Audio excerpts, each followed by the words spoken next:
Bien, écoutez, bonjour à tous et bonjour à toutes. Alors, étant la seule des trois personnes qui vont parler que vous ne connaissez pas, puisque les deux autres sont Patrick Flandrin et Cédric Villani, je vais juste vous dire que je suis Gérard Pignot, je suis le directeur de CPE Lyon, que je connais très peu en traitement du signal, donc je ne vais pas du tout vous parler de ça. Bienvenue à CPE Lyon. Je vais vous dire deux mots de CPE Lyon, donc que vous connaissez pour un certain nombre d'entre vous, mais pas tous. Donc CPE Lyon, c'est une école d'ingénieurs, dans laquelle vous êtes aujourd'hui. C'est une école d'ingénieurs qui a un certain nombre de spécificités. Nous sommes de statut associatif, nous sommes une association 901, mais nous sommes associés également à l'université Claude Bernard Lyon 1, et ce depuis peu, puisque le décret d'association est paru le 20 août. À ceux qui pensent que le gouvernement ne travaille pas au mois d'août, non, c'est pas vrai. Le 20 août, le décret d'association de CPE à Lyon 1 est paru, ce qui est quand même un acte juridique du gouvernement très important. Et nous avons deux filières de formation. Une première filière de formation dans le domaine de la chimie et des procédés, pour laquelle nous sommes la plus grosse école de chimie en France, en nombre d'élèves, et une deuxième filière de formation dans le domaine des sciences du numérique de façon générale, électronique, télécommunications, informatique, et dans laquelle il y a notamment une tradition de traitement du signal qui remonte à une assez longue époque, parce que cette école, CPE Lyon, donc, est née de la fusion de deux écoles lyonnaises, deux écoles qui ont fusionné en 1994, qui s'appelait l'une l'ESSI, l'École supérieure de chimie industrielle de Lyon, et l'autre l'ICPI, Institut de chimie et de physique industrielle de Lyon. Et donc il y avait dans l'ICPI une filière électronique qui avait été développée, et dont est issu Patrick Flandrin. Alors on est très heureux que vous soyez des nôtres, et on veut saluer particulièrement Patrick, qui est effectivement des nôtres, puisque Patrick est diplômé de l'ICPI, qui était donc une des écoles qui a fondé CPE. Il a été diplômé en 1978, de la promotion 78, étant moi-même de la promotion 78 de mon école. Je pense qu'il y a, notamment dans les écoles, comme dans les vins, comme dans les formations d'ingénieurs, de grandes années. Et je suis persuadé que 78 en a été. Voilà. On a peut-être eu d'autres, enfin celle-là. Alors Patrick Flandrin a été l'élève d'un professeur de l'ICPI dont le nom est encore extrêmement connu dans l'école et dans les milieux, qui était Bernard Esculier. Et on est content de voir que des traditions se perpétuent, et vous savez que les traditions ne se perpétuent que quand il y a des gens, tout simplement, pour les perpétuer. Et donc, Patrick Flandrin, et on a encore à l'intérieur de l'école un enseignement de traitement du signal que les étudiants en général adorent. Je dis ça pour ceux qui sont là. Les étudiants, certains étudiants, j'en ai même rencontré 2 ou 3, donc sur les 500. Voilà. Donc, c'est un sujet réputé difficile, mais en fait, c'est un sujet que finalement, grâce à la qualité des professeurs qu'on a, et notamment de Paolo Goncalves et Nicole Gage qui est là, finalement, on arrive à faire passer. Mais c'est pas, vous savez, dans une période où les mathématiques sont quand même un peu moins enseignées qu'autrefois, c'est pas forcément là-dessus. Et comme tout le monde leur raconte que le monde est entièrement fait de 1 et de 0, ils sont parfois assez surpris de voir qu'avant d'avoir des 1 et des 0, il y a des trucs à écrire, des trucs à faire, et que les 1 et les 0, éventuellement, ils arrivent après, que parfois il y a des microvolts, des microsecondes avant, et voilà, il y a des grandeurs physiques, et que pas que les 1 et les 0, donc voilà, heureusement. Voilà, alors je vous en dirai pas beaucoup plus de Patrick Flandrin, qui m'a expressément demandé de ne pas passer les photos de lui que nous avions quand il était étudiant à l'école. C'est extrêmement dommage parce qu'une des photos ressemble plus à une couverture de la pochette des Beatles avec des cheveux longs, des pantalons à pattes d'éléphant, une attitude qui est très années 70, et pourtant je le trouve pas mal, mais bon, je ne sais pas pourquoi. Voilà. Je m'arrête ici, je ne vous en dis pas plus, et ce qu'on me dit toujours, c'est quand on parle, il faut toujours parler de plus grand que soi, et donc je vais passer la parole à Patrick Flandrin, qui va lui vous présenter Cédric Villani.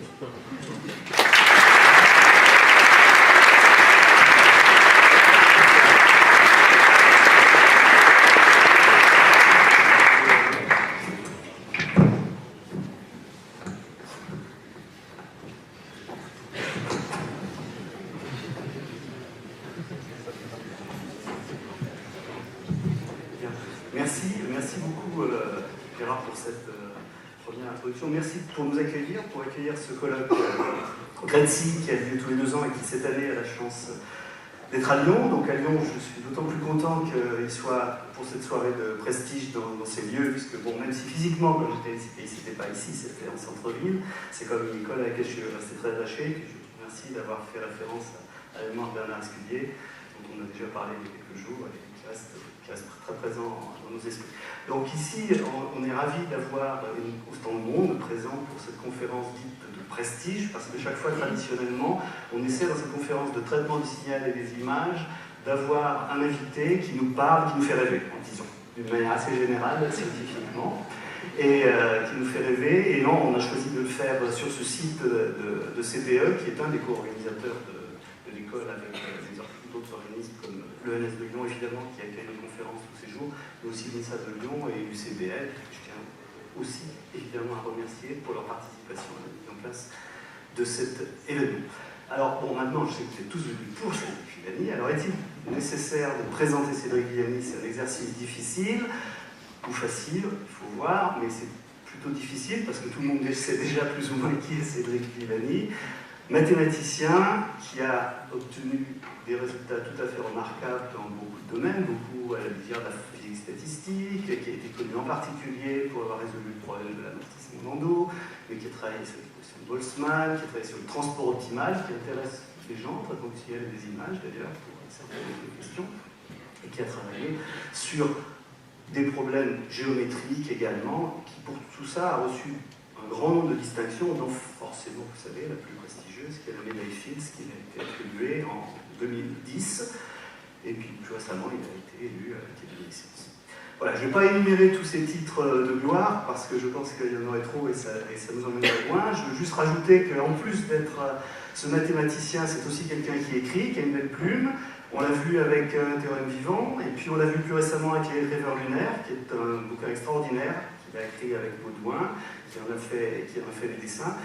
Et puis, je dirais que, comme vous le savez, Cédric Villani, c'est aussi on va dire, un ambassadeur infatigable de la science mathématique et de la science en général, et qui donne énormément de son temps, de son savoir, de son enthousiasme pour faire partager ses rêves, en plus de ses compétences et de tout ce qu'il connaît dans la science mathématique. Et je ne doute pas que ce soir, ça sera un exercice de plus qu'il va réussir pour nous. Merci Cédric d'être avec nous, on est vraiment plus que heureux et ravis que tu puisses être ici.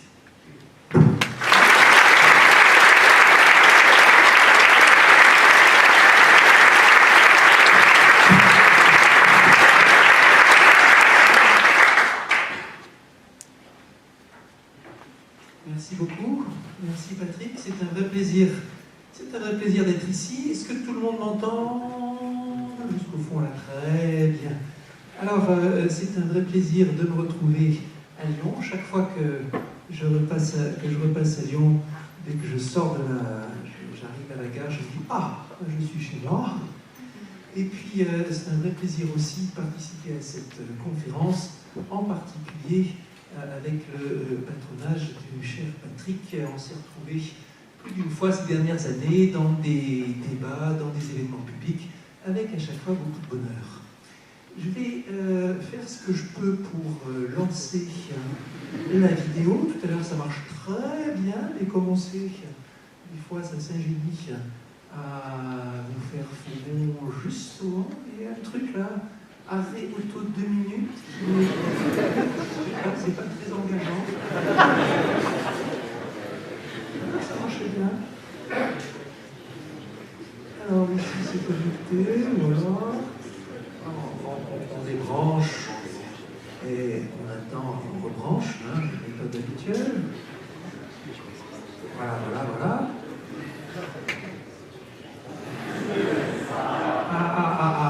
On s'approche. Voilà.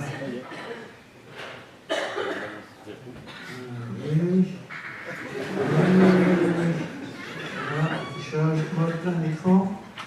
Et voilà.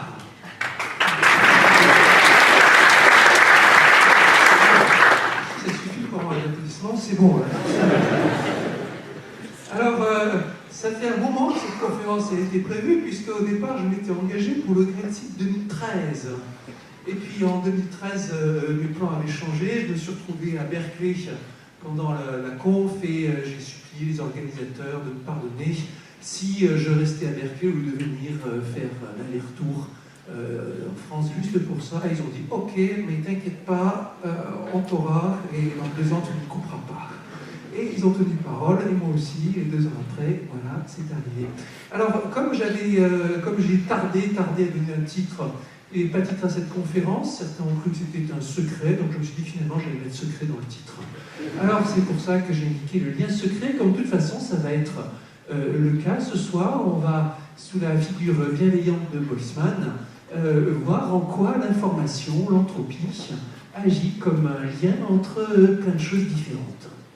Cette idée que des fois il y a des concepts, des problèmes, des idées qui relient les gens alors qu'ils travaillent sur des problèmes extrêmement différents, c'est ce que j'ai développé dans l'ouvrage que Patrick a eu la bonté de citer, Les rêveurs lunaires, collaboration avec le dessinateur Edmond Baudouin, qui a été parmi les aventures que j'ai faites en communication des sciences ces dernières années. Ça a été l'une de celles qui m'ont le plus tenu à cœur, et 18 mois de travail quotidien, d'échanges quotidiens avec le dessinateur pour arriver au résultat.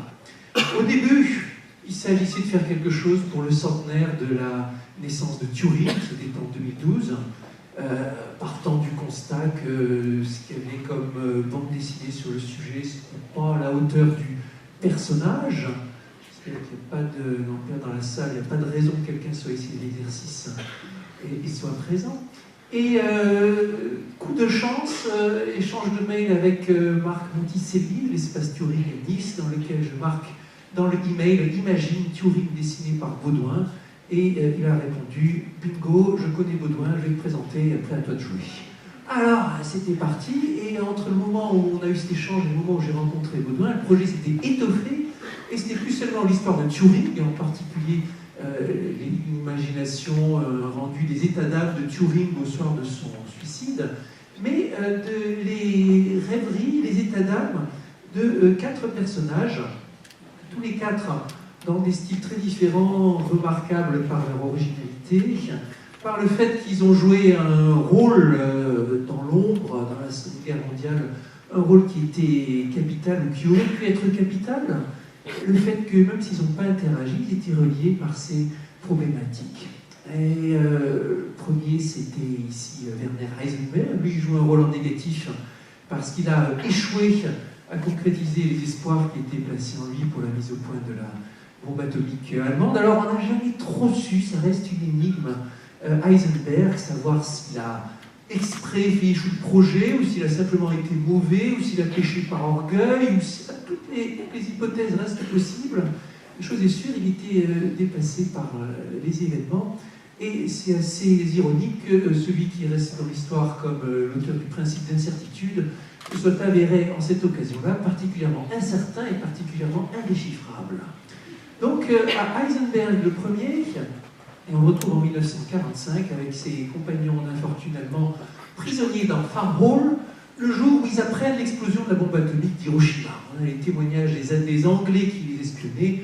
On sait que ça a été la panique. Il y en a 2 qui voulaient se suicider, c'était Otto Hahn et puis Walter Gerlach, le chef de projet.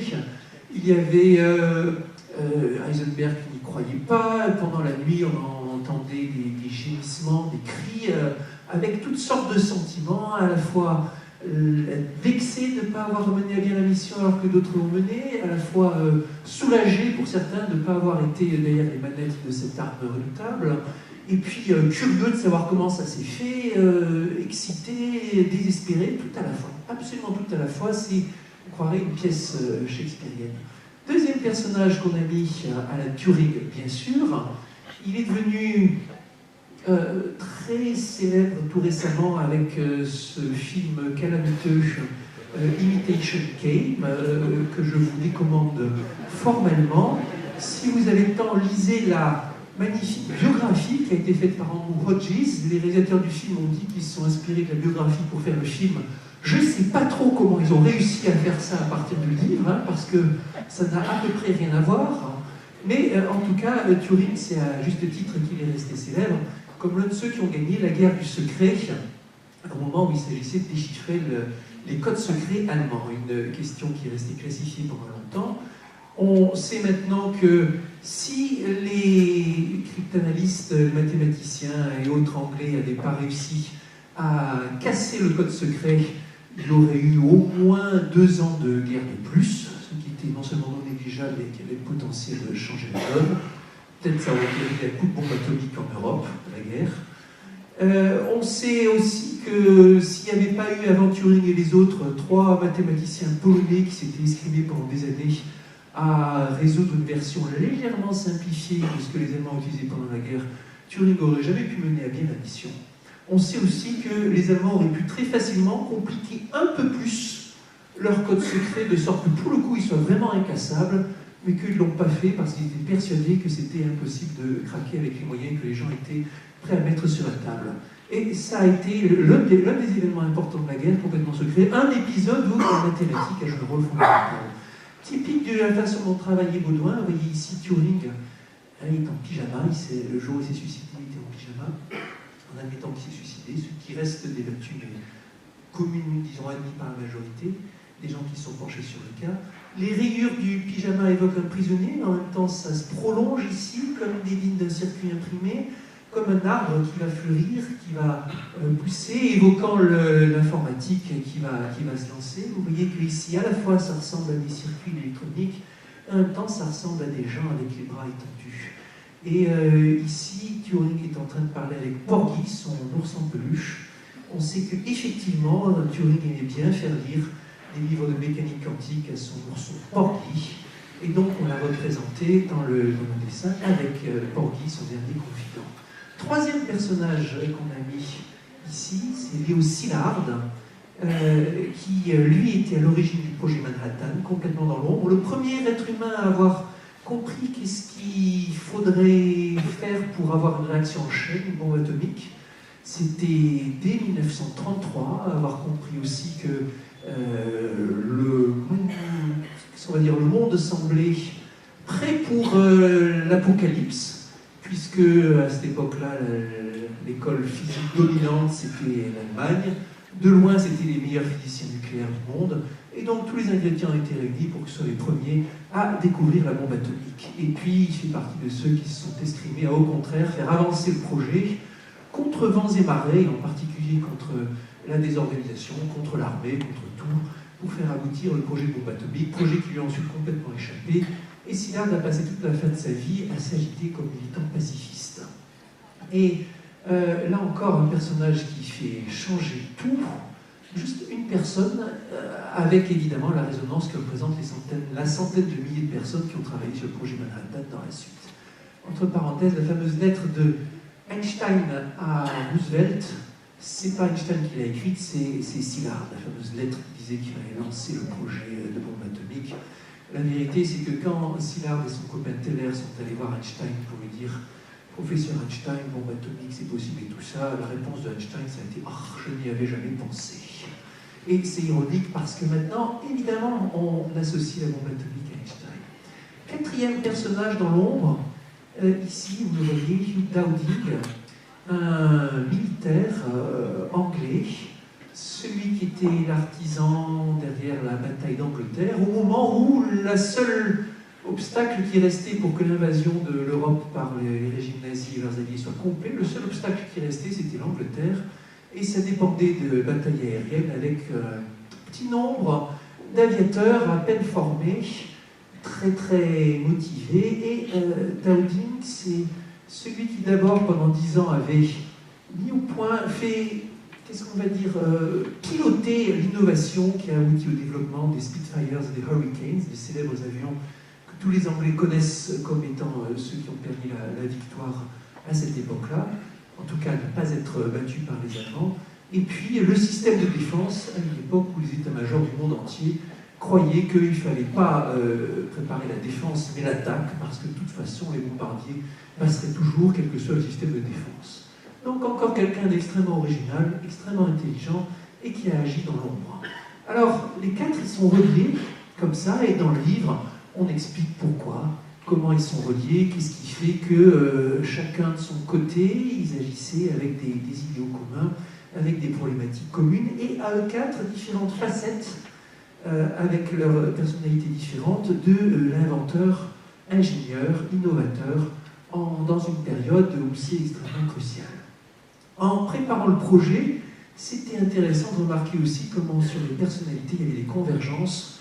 Par exemple, quand vous lisez la biographie de Szilard, la biographie de Turing, vous trouvez plein de points communs, du genre une grande maladresse, une incapacité à diriger des équipes, le fait que toute leur vie, ils ont été guidés par un livre qu'ils avaient lu à l'âge de 10 ans. Hein. Les gens se demandent beaucoup si ce qu'on apprend à l'école c'est important pour la suite de la vie. La réponse est des exemples spectaculaires comme ça.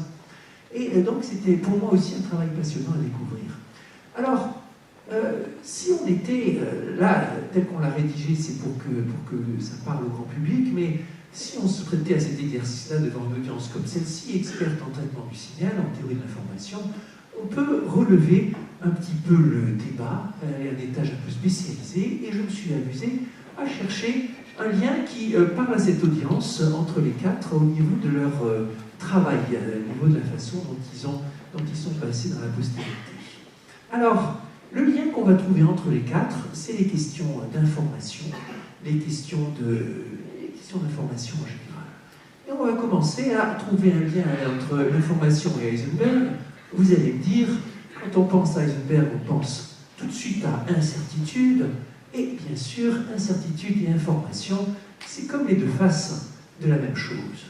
C'est rappelé de manière extrêmement claire dans les mots du fondateur de la théorie de l'information, bien sûr Claude Shannon, l'alter ego américain de Turing. Là encore, vous lisez la biographie de Shannon et celle de Turing, vous avez l'impression qu'ils ont vécu des vies parallèles à quelques années d'intervalle et avec un océan entre les deux. Et dans ce petit mot, Shannon nous rappelle comment il est arrivé à la notion d'entropie en traitement de l'information. Et il nous dit qu'au début, il voulait appeler ça information, puis le mot était trop utilisé, donc il a appelé incertitude. Et puis quand il a discuté avec John von Neumann avait une meilleure idée, tu devrais appeler ça l'entropie pour deux raisons. D'abord parce que ton incertitude a déjà été utilisée en mécanique statistique avec ce nom, et donc a déjà un nom. Ensuite, de manière plus importante, parce que personne ne sait vraiment ce que c'est que l'entropie, donc dans un débat, tu auras toujours l'avantage. Typique de l'humour caustique de von Neumann, qui, comme Szilard, faisait partie de ces on croit qu'on appelait les martiens, avec une intelligence surdéveloppée, même si en termes politiques, il était plutôt dans le bord opposé par rapport à Szilard. Alors, ce qui est intéressant, au-delà de la blague de Shannon entre parenthèses, dans le genre original et provocateur, on fait difficilement mieux. Il faut imaginer se baladant dans les couloirs des Bell Labs sur son monocycle en train de jongler et construisant des machines improbables, dont la plus jolie peut-être était un truc qu'il appelait la machine ultime. C'était une boîte avec un bouton on-off. Quand vous appuyez sur le bouton pour que ça soit sur on, il y avait la boîte qui s'ouvrait, une main articulée qui en sortait, et qui venait mettre l'interrupteur sur off, et qui rentrait dans la boîte, qui se refermait. C'était la machine ultime de Shannon. Donc c'était le genre du bonhomme assez provocateur. N'empêche que quand il sort de la théorie de l'information en 1948, c'est la révolution.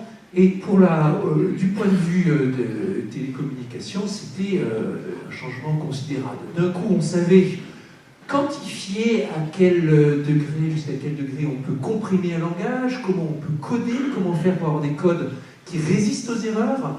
C'était une vraie révolution. Les gens des Bell Labs, ceux qui étaient derrière l'invention des transistors, disaient si nous on n'avait pas découvert les transistors, d'autres labos en Europe auraient fini par le découvrir quelques années après. Mais la théorie de l'information, ça a vraiment pris tout le monde de court. Si Turing avait bossé sur le sujet, à coup sûr, il aurait pu faire de même.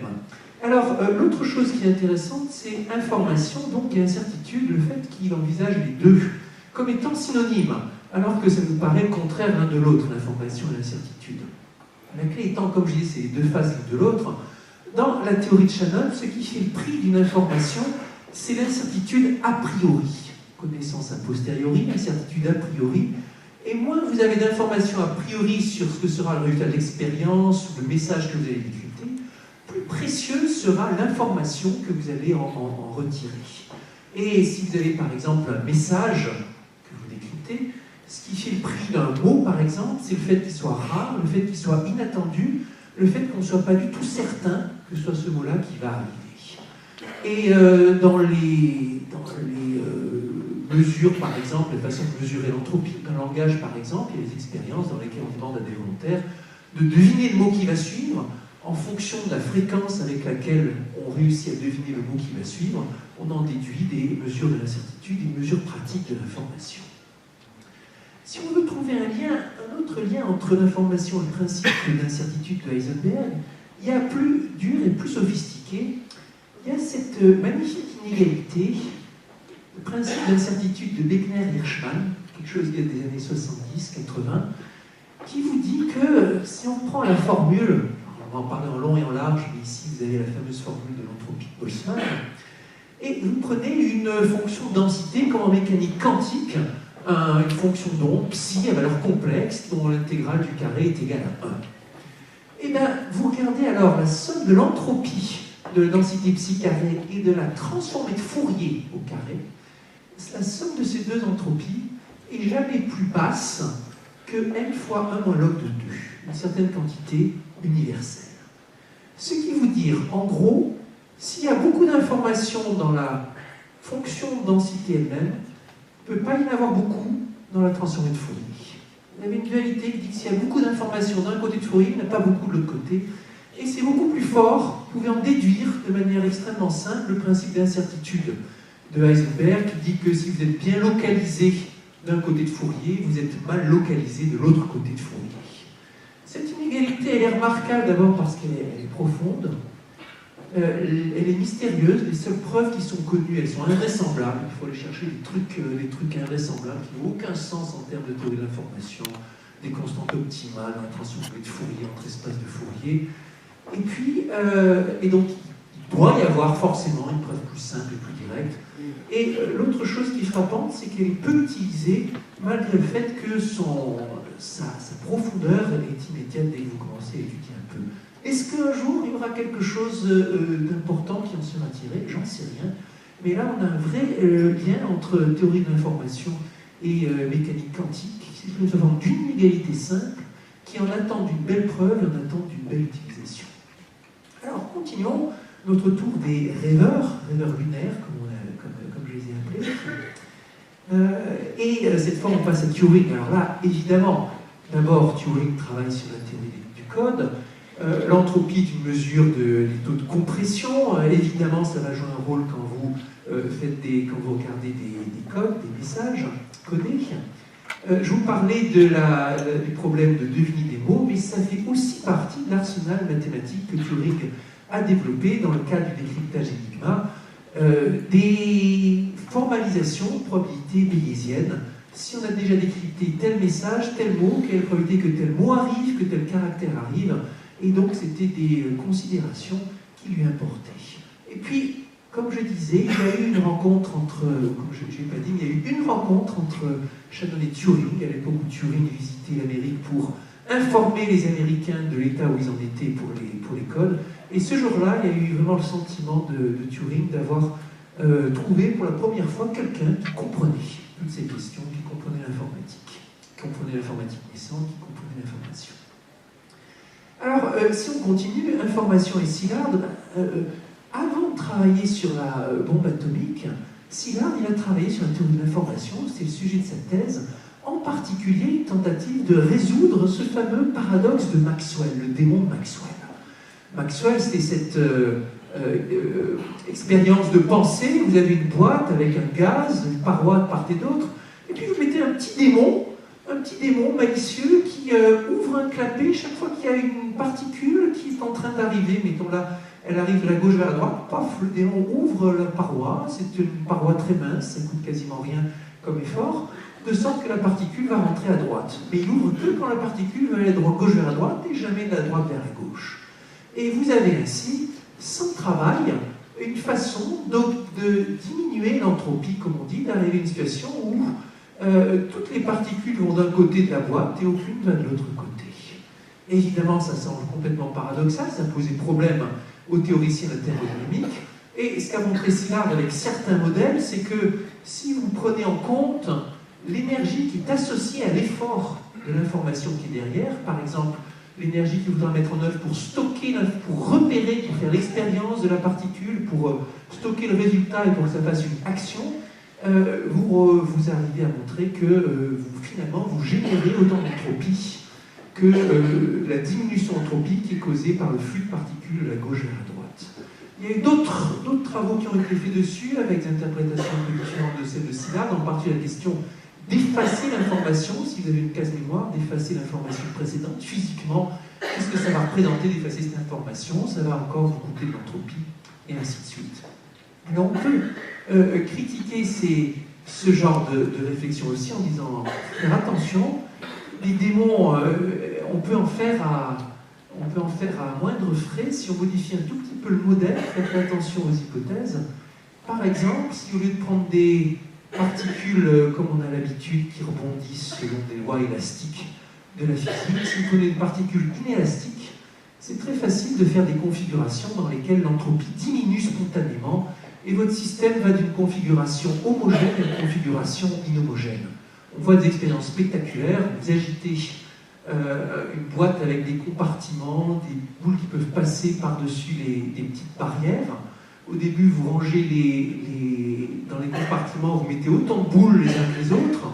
Les boules sont inélastiques, c'est juste qu'il y a un petit défaut. Vous agitez, et vous finirez par voir qu'il y a des compartiments qui se remplissent et d'autres qui se vident. C'est une façon de faire un démon de Maxwell qui existe vraiment juste en enlevant l'hypothèse d'élasticité, ce qui vous montre qu'il faut faire très attention dans la discussion.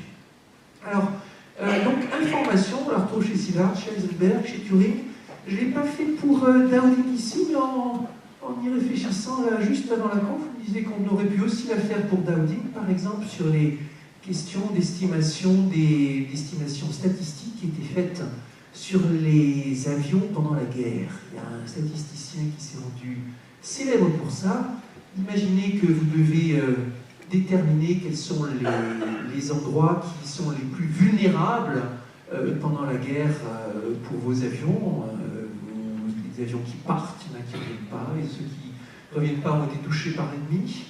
Qu'est-ce que ceux qui reviennent, vous les examinez, et vous regardez où est-ce qu'ils sont abîmés en vous disant que c'est les endroits qu'il faudra renforcer. Et ce gars-là, qui s'appelait Abraham, si je ne dis pas de bêtises, a compris que c'était pas ça qu'il fallait faire.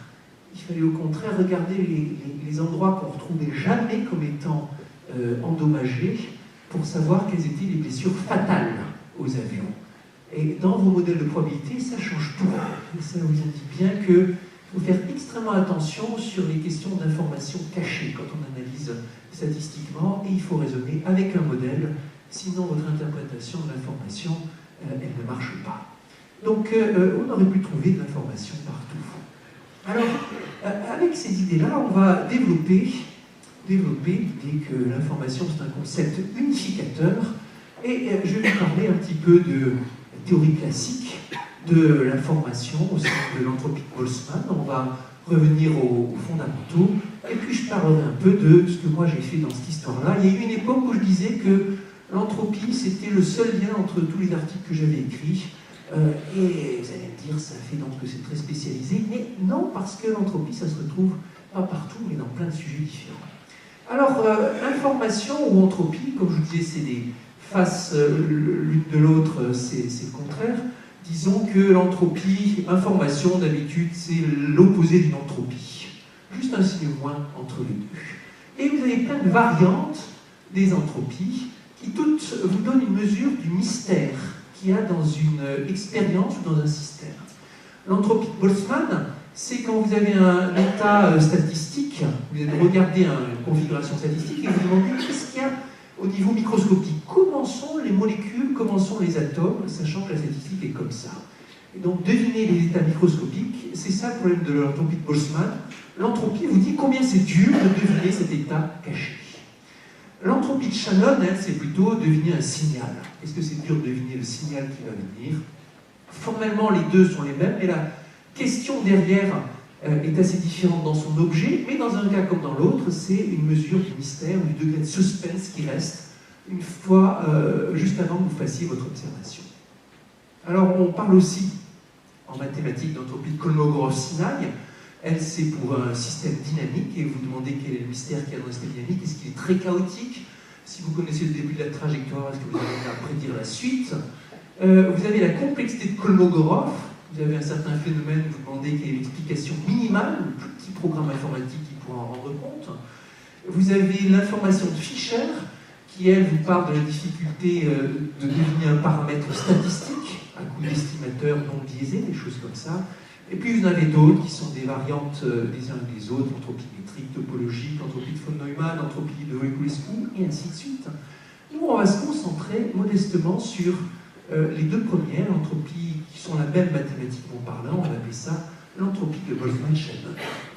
Ce qui est remarquable d'abord, c'est qu'il y a une signification statistique avec la fameuse formule de Boltzmann, S égale K log W, et un sens derrière. À la fois, ça nous renseigne sur le désordre, ça nous renseigne sur l'information. Information au sens de l'incertitude.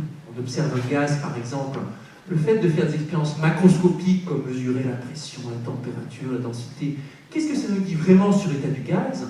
Et une notion de désordre. Plus ce sera difficile de choper l'information, de choper l'état du gaz, plus on dira que le gaz est désordonné. Par exemple, une configuration comme celle-ci est plus désordonnée qu'une configuration comme celle-là. Ici, le gaz est bien rangé à droite. Ici, le gaz est désordonné au sens où on ne sait pas s'il est à gauche ou à droite. Entre les deux, il y a une différence en termes d'information, en termes d'entropie. Alors, deux petites histoires qui paraîtront peut-être éculées à ceux qui m'ont entendu déjà faire des conférences sur le thème. Premièrement, désordre d'information, c'est un bon slogan. Et il y a quelque temps, alors que je sortais juste d'une interview à la télévision, dans la salle, au moment du démaquillage, il y a l'animateur qui me demande de faire un graffiti sur le mur en face de moi, où les gens avaient tous écrit leur mandat et tout ça. Et moi, j'ai écrit S égale K log W, évidemment, fièrement, et j'ai écrit désordre et information. Voilà. Et le présentateur télé, il a regardé, il a dit c'est super, ça pourrait être la devise de notre chaîne. Il a réfléchi, il a dit d'ailleurs ça vaut mieux que ordre des informations. Ça c'est la première histoire. Et la deuxième histoire, c'est derrière cette photo-là. Ça c'était en 2006. J'étais en visite à Vienne, c'était le centenaire du tragique décès de Boltzmann. Et donc, c'était un colloque à la mémoire de Boltzmann dans lequel j'étais l'un des orateurs. Et je savais que Boltzmann était enterré au cimetière central à Vienne, que je vous recommande. Alors, il est gigantesque. Il faut savoir où on va. Je n'avais pas pris de plan, je ne savais pas comment et tout ça. Et donc, quand je me suis retrouvé dans le cimetière, je me suis dit, mince, où est-ce qu'il faut aller? C'est gigantesque. Vous pouvez marcher longtemps à travers le cimetière où il y a un certain nombre de célébrités enterrées, mais disséminées parmi tout plein. Alors j'ai avisé une famille assise sur un banc et je leur ai demandé « Est-ce que vous savez où je peux trouver un plan du cimetière ?» Et ils m'ont répondu « Non, il n'y a pas de plan. Qu'est-ce que vous cherchez ?» Moi j'ai répondu fièrement « Boltzmann » en disant peut-être « Ah, ils ont entendu parler ». Et le gars m'a regardé, le chef de famille m'a regardé avec l'œil pétillant et il a répondu « S égale K log W ». Formule magique, vous voyez, entre ici. Le mot de passe dans le cimetière, ça c'est de l'histoire. Dans cette formule, quand même, il y a quelque chose de magique. Alors, qu'est-ce que ça veut dire S égale K log W? On va voir. Entre parenthèses, sous cette forme-là, c'est Planck qui l'a écrite. Et il y a des propriétés clés qu'on va voir, avant même d'expliquer S égale K log W. L'information qu'on va définir, elle a plusieurs propriétés fondamentales dont on va découler tout le reste, si l'on veut. Premièrement, il y a un contenu en termes d'information. Deuxièmement, ça met en valeur les variations de densité. Pensez en termes de décodage de signaux, les mots rares, les mots fréquents, tout ça, ça va jouer un rôle important. Et les mots rares auront beaucoup d'importance éventuellement parce qu'ils sont associés à une information précieuse. Et puis, il y a une propriété d'additivité qui est que oui, là, à cet âge, je n'ai pas défini H de mu, c'est un bug de préparation d'exposé. Oubliez ici le fait qu'il y ait une mesure de référence. On va définir tout à l'heure.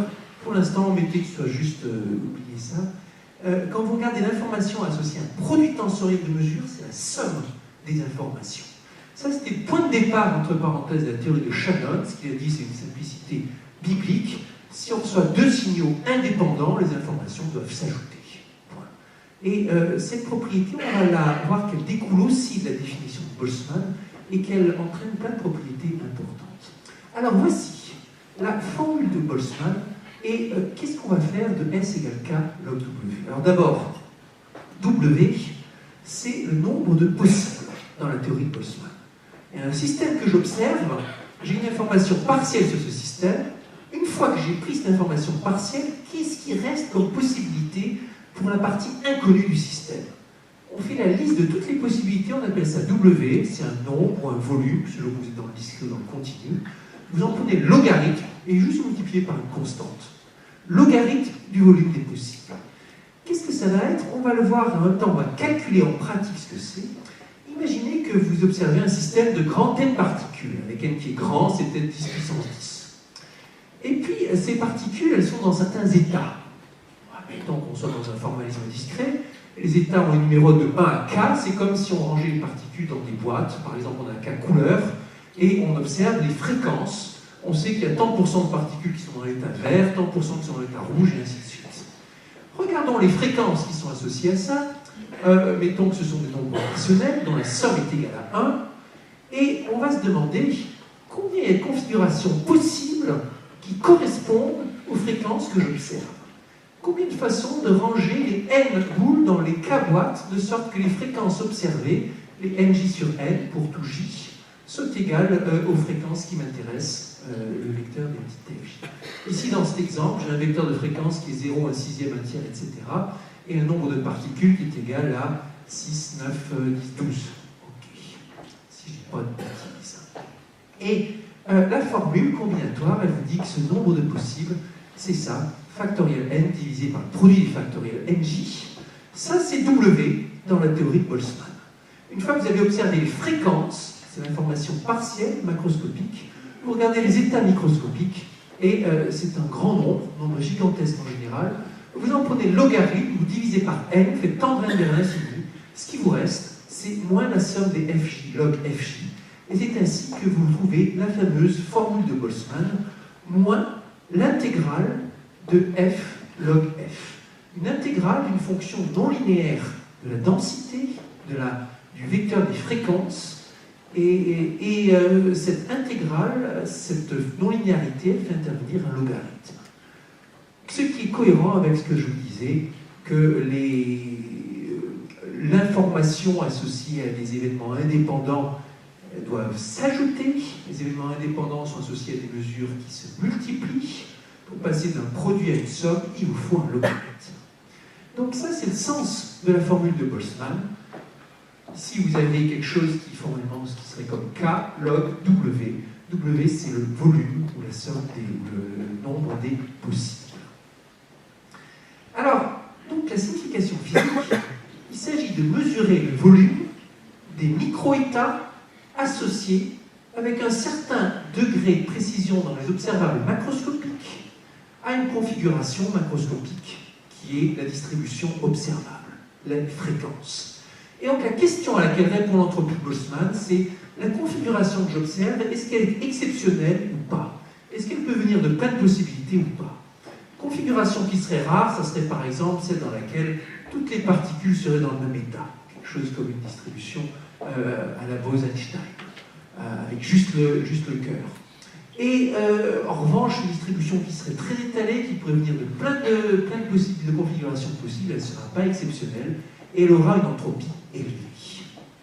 Ça, c'est le raisonnement de Boltzmann, et comme je vous disais, le raisonnement de Shannon, c'est on va partir du principe que plus une information est rare, plus elle est précieuse, et donc la quantité d'informations que je gagne à chaque décryptage élémentaire, ça va être une fonction de l'inverse de la densité, de l'inverse de la fréquence.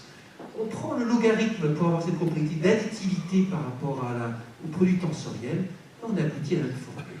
Et donc je noterai S égale moins l'intégrale de ρ log ρ des nu, égale moins l'information de Boltzmann, avec ici une mesure de référence, qui est la mesure par rapport à laquelle on prend la densité, ici la mesure de probabilité qui nous intéresse. Ça, c'est la mesure qui nous intéresse, ça, c'est la mesure de référence. Ça peut être la mesure de Lebesgue, la mesure de volume habituelle, ou ça peut être une autre mesure. Et je regarde l'intégrale de Rouleau-Gros. Là, c'est moins pour l'entropie. Alors, l'entropie, c'est emblématique du déterminisme statistique, et c'est ça qui est magique dans la formule de Boltzmann. C'est une formule qui nous rappelle que toute notre physique, telle qu'on la voit, elle est dictée par le fait que nous sommes des êtres macroscopiques dans un monde fait de constituants microscopiques. Et que ça a à voir avec le fait que la physique autour de nous est souvent prédictible. Regardons un petit peu ce qui se passe quand on regarde, dans un modèle probabiliste, plein d'observations indépendantes. Par exemple, si on fait de la mécanique classique, on aura des équations à la Newton qui font intervenir les positions et les vitesses des particules. Alors, chaque fois que j'ai une position de vitesse, j'appelle ça Y, et je considère plein de variables, et je ne sais pas, quand je regarde la matière, comment se répartissent les valeurs microscopiques de ces positions et de ces vitesses. Tout ce que je peux faire, c'est deviner, disons. Alors, mettons une probabilité sur toutes les possibles configurations de ces particules. Une probabilité qui sera en nombre de variables énorme, peut-être en 10 puissance 10 variables. Et au début, quand je recommence mon expérience, il y a une certaine imprécision, une certaine mesure de probabilité. Et puis, la dynamique microscopique va faire évoluer cette distribution de probabilité. Si elles étaient dans un tel état au début, au bout d'un temps t, elles sont dans tel état. Si elles étaient dans un tel état au début, au bout d'un temps t, elles sont dans tel état. Et ainsi de suite, de sorte que les probabilités évoluent. Et maintenant, je me demande, moi, qu'est-ce que je vais pouvoir mesurer? La seule chose que vous puissiez mesurer quand vous êtes macroscopique dans vos expériences, c'est la mesure empirique, la moyenne des masses de Dirac associées aux observations, qui contient toutes les observations statistiques. Et donc, vous vous demandez, est-ce que ça va suivre une certaine loi qui va évoluer au cours du temps et que je vais pouvoir évaluer, calculer, modéliser. En général, si vous prenez une mesure comme ça, il n'y a aucune raison que au bout d'un temps t, ça soit toujours prédictible, on va dire. Peut-être qu'au début c'est prédictible, ensuite ça n'est pas. Et la réponse que nous donne la théorie des probabilités, c'est que cette mesure empirique, elle est approximativement déterministe et donc prédictible, si et seulement si, chaque fois que je prends deux particules parmi ce grand nombre, elles sont en gros indépendantes. Autrement dit, si et seulement si, il n'y a pas de corrélation entre les particules au niveau microscopique. C'est bien si et seulement si. Autrement dit, s'il y a des corrélations, votre mesure empirique, vos observations ne seront pas déterministes, il restera un élément d'aléatoire, même à l'échelle macroscopique. Alors vous allez dire, ok, on prend ça, mais après, quelle justification on a pour faire cette hypothèse de chaos moléculaire? Première justification possible, c'est de dire que l'expérience montre qu'on arrive à faire des prédictions. Des choses comme l'équation de la chaleur, des choses comme l'équation de Boltzmann qui marchent. Donc c'est qu'il y a du chaos derrière. Deuxième réponse possible, c'est que cette hypothèse de chaos, elle correspond à une hypothèse de maximum d'entropie. Pas le maximum d'entropie de la distribution que vous pouvez mesurer. Le maximum d'entropie de la distribution que vous ne pouvez pas mesurer. La distribution microscopique des particules. Autrement dit, cette hypothèse de chaos, c'est comme un analogue anthropique du fameux principe de maximum de vraisemblance. En statistique classique, quand on a un phénomène, on ne sait pas trop où est le paramètre qu'on cherche à inférer, on va dire le plus probable, c'est que ce soit le maximum de vraisemblance. En physique statistique, on va dire le plus probable par rapport à ce qui est inconnu, c'est que ce soit le maximum d'entropie. Pour l'unique raison que ça correspond à la plus grande probabilité en termes de configuration microscopique. Et donc vous avez là derrière cette formule, S égale K W, comment l'entropie est associée de manière intime au chaos. Ouais. S'il y a quelque chose qui vous échappe là-dedans, c'est pas grave, on pourra s'en passer. Si vous trouvez qu'au contraire j'ai pris trop de temps pour expliquer ces choses-là, c'est pas grave, on va aussi passer à la suite. Alors, voici la traduction mathématique de l'intuition de Boltzmann. Ça s'appelle le théorème de Sanoff. Dans le temps, à l'École normale supérieure de Lyon, j'enseignais ça aux élèves de première année en faisant semblant que c'était de la statistique, et histoire de leur donner un bon goût dès le départ dans des sujets importants, avec plein d'informations d'entropie. Et voilà ce que ça dit. Jeter des observations aléatoires avec des variables microscopiques, indépendantes. Et demandez-vous quelle est la mesure qu'on va observer. Elles sont indépendantes, elles ont une loi commune. Voilà le but. Peut-être que ce qu'on va observer, on va être induit en erreur, et l'expérience statistique va nous faire penser que c'est une certaine loi nue, différente de la loi nue. Cette probabilité est faible, la probabilité constante est faible, et elle est exponentiellement basse par rapport au nombre de variables, et le coefficient qui est devant le n, c'est exactement l'information de Boltzmann. Autrement dit, une information élevée ou basse, ça vous donnera aussi la tendance qu'a votre mesure empirique à se concentrer près de ce qui est attendu ou pas. Une mesure de combien ça pourra faire des choses inattendues. Alors, là je l'écris de manière avec à peu près égale, hein, comme on comprend bien. Si on veut écrire ça mathématiquement rigoureusement, il faut 3 limites. Oui, il n'y a pas le choix. Il faut 3 limites avec une limite sur quand le nombre de particules tend vers l'infini, une limite sup quand l'erreur qu'on s'autorise sur les observations macroscopiques tend vers 0, et une limite quand le nombre d'observables indépendantes qu'on s'autorise tend vers l'infini. Et si vous faites les limites dans n'importe quel autre ordre, ça vous donne un résultat qui n'a pas de sens. Donc il faut vraiment prendre d'abord n tend vers l'infini, puis epsilon tend vers 0, puis k tend vers l'infini. Et vous reconnaissez cependant la même formule k log w. Ici j'ai mis h qui est l'opposé de s, donc moins s si vous voulez égale moins k log w. On continue avec maintenant des propriétés très commodes de l'entropie qui découlent des propriétés fondamentales que je donnais il y a quelques instants. Premièrement, prenez une mesure de probabilité fixée, faites le produit tensoriel par elle-même n fois, divisé par n, le résultat est constant. C'est une conséquence immédiate de l'additivité de l'entropie, et c'est très important dès que vous voulez travailler avec des grandes dimensions. Quand vous vous intéressez à un problème qui est posé naturellement en dimension 1 million, vous n'avez pas envie de considérer ça comme dimension 1 million, mais comme une approximation de dimension infinie.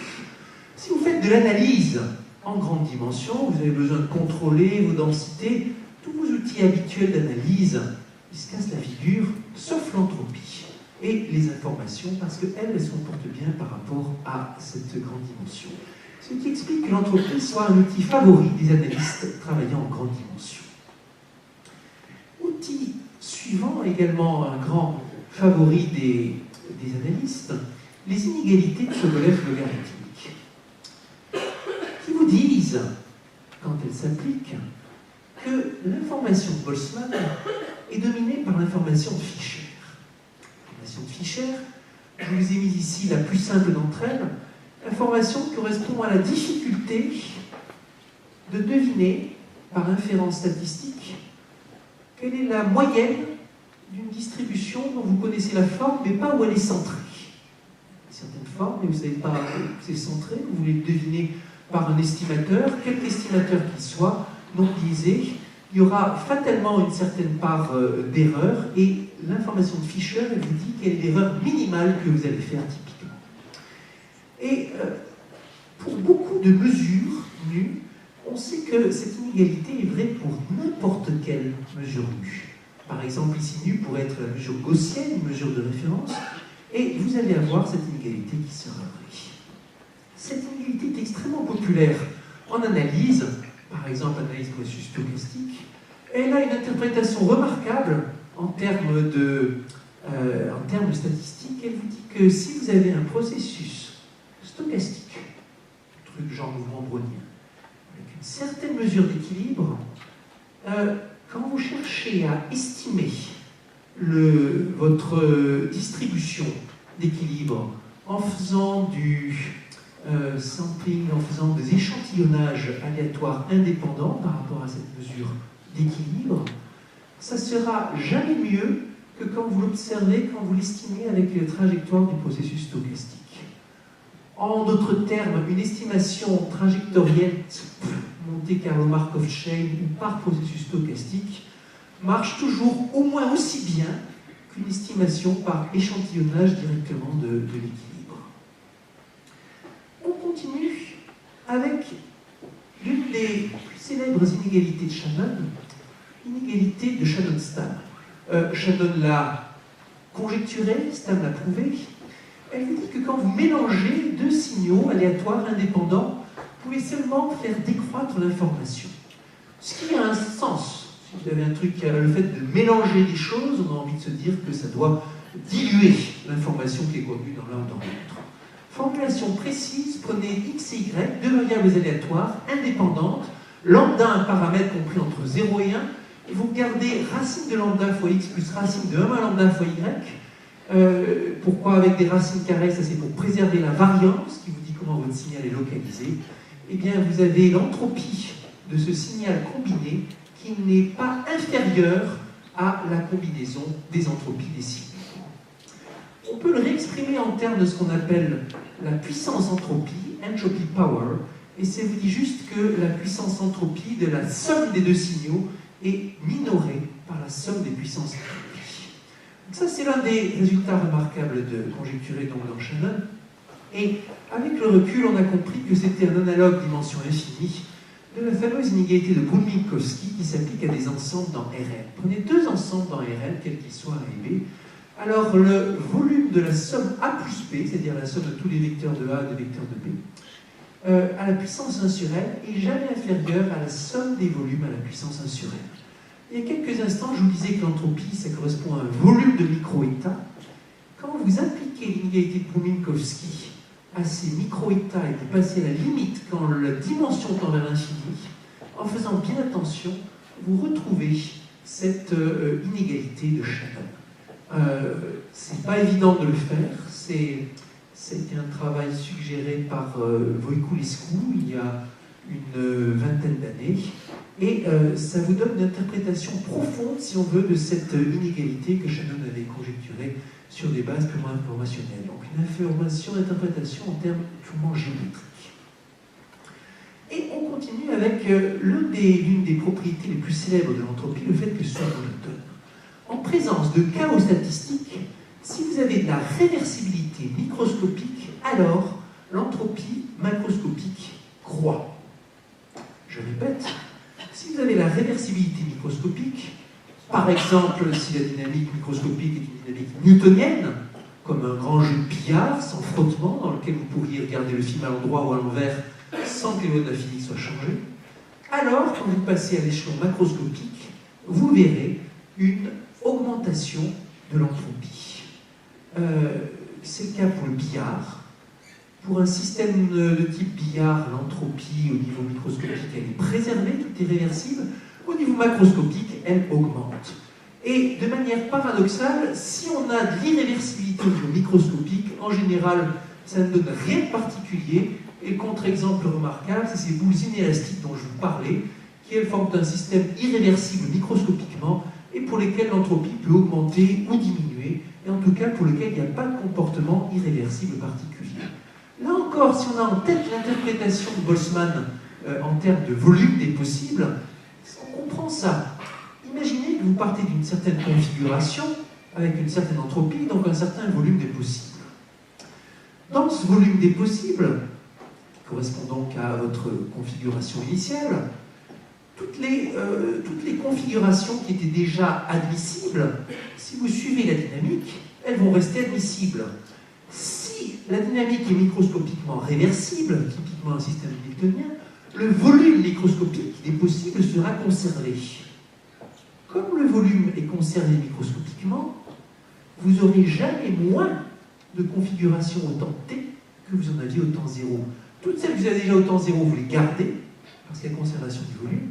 Mais il se peut qu'il y en ait d'autres qui arrivent, qui n'étaient pas initialement et qui viennent s'ajouter. Donc votre volume de possible, il peut augmenter. Mais il vous faut la réversibilité densité microscopique. Ça a eu un succès considérable en physique et en mathématiques, et ça a été à la base de nombreux résultats. Par exemple, les prédictions par Maxwell et Boltzmann, on y reviendra, de ce que quand vous prenez un gaz et que vous le laissez évoluer, eh bien, l'état final il est gaussien, mais aussi les plus belles preuves du théorème central limite. Le théorème central limite, il vous dit quoi? Prenez une somme de variables aléatoires, identiquement distribuées, indépendantes, vous divisez par racine carrée de n le nombre d'observations après avoir retiré la moyenne, et bien ça converge vers une gaussienne. Comment on montre ça? Première année de cours de probabilité, avec un bon coup de transformée de Fourier. D'habitude, c'est comme ça.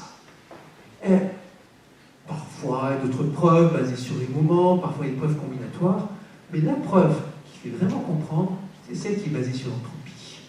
Et qui vous montre que chaque fois que vous faites l'opération qui est basée sur ceci, chaque fois que vous allez combiner les sommes que vous avez obtenues précédemment de sommes de variables aléatoires, vous allez rajouter de nouvelles variables aléatoires, vous allez faire baisser l'information jusqu'à aller vers une distribution dont l'entropie sera aussi grande que possible, et le maximum d'entropie, c'est quoi? C'est la gaussienne. Donc le théorème central limite, il s'explique aussi en termes d'entropie. En mécanique des fluides compressifs, ça a eu un succès considérable aussi. Quand vous avez le choix entre plusieurs solutions de mécanique des fluides compressibles, les solutions qu'on choisit, ce sont celles qui font augmenter l'entropie et pas celles qui la font diminuer. Et ainsi de suite. Alors, continuons sur cette idée de Boltzmann. Ça, c'est le gaz tel que se représentait Boltzmann, un grand billard avec des particules qui se cognent et qui se cognent et qui se cognent sans cesse.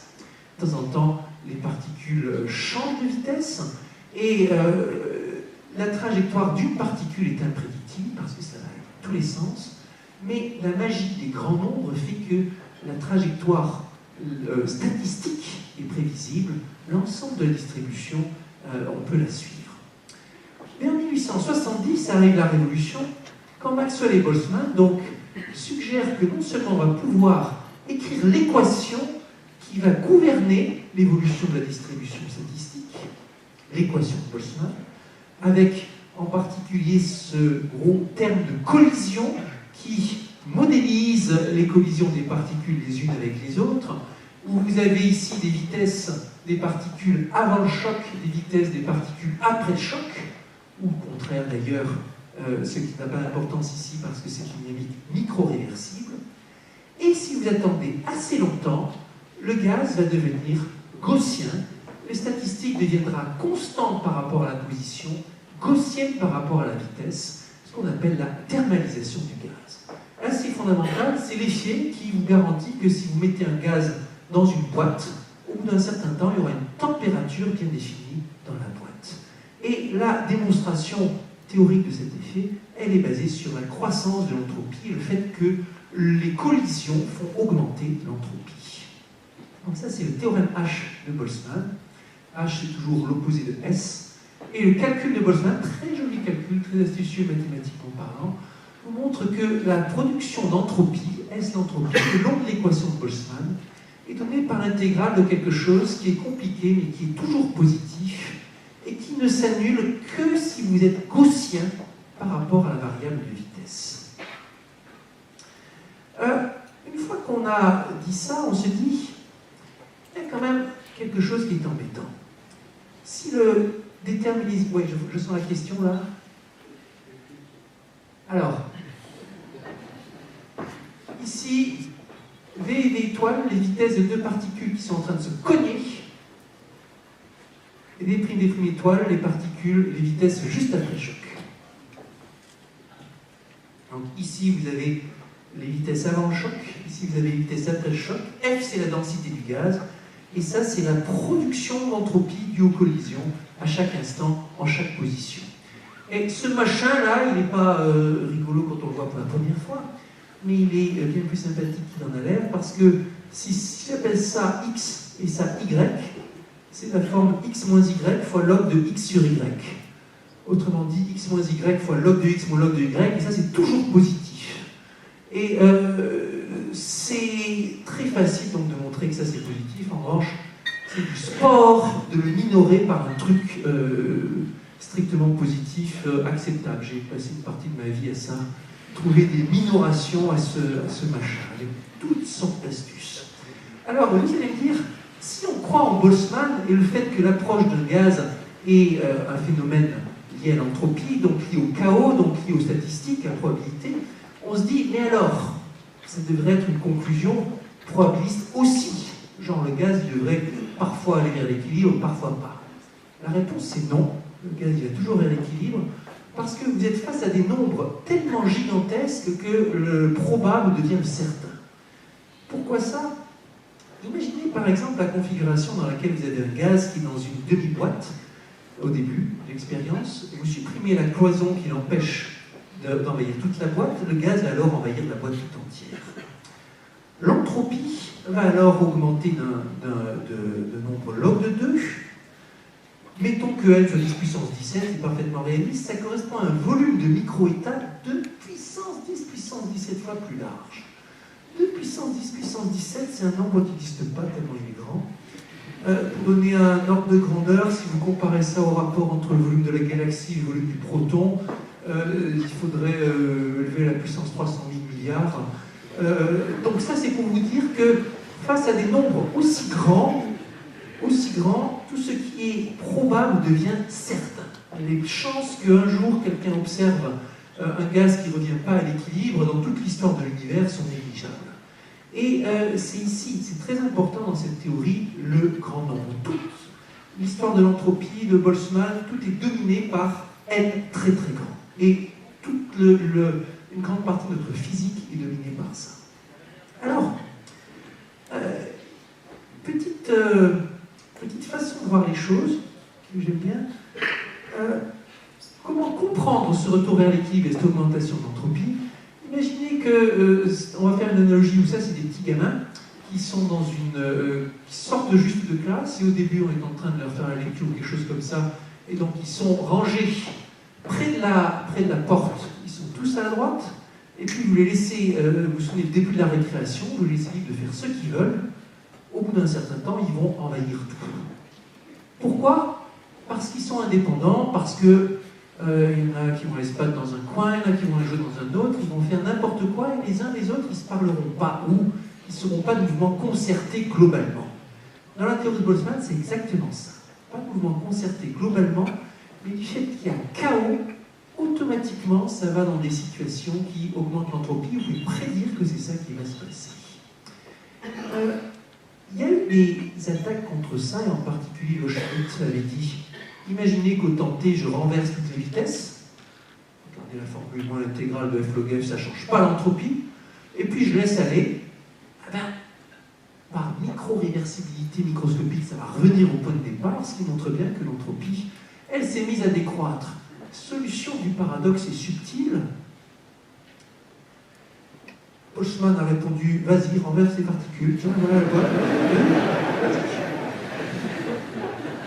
Et la solution étant que vous ne pouvez pas, par une opération macroscopique, effectuer ce renversement, et qu'à partir du moment où vous avez commencé l'expérience, il y a une flèche du temps qui s'est installée, du fait que l'entropie augmente, vous allez de l'improbable vers le probable, et à chaque fois, vous avez des corrélations qui disparaissent dans le chaos des collisions, et ça introduit une asymétrie entre le passé et le futur, et vous ne pouvez pas sortir de cette asymétrie par une opération macroscopique. Il vous faudrait un moyen d'action microscopique. Pour ceux qui connaissent certains effets spin écho et des choses comme ça, il y a des systèmes dans lesquels on peut le faire, mais pas un système classique. Écoutez, je vais passer ça parce que j'ai passé du temps.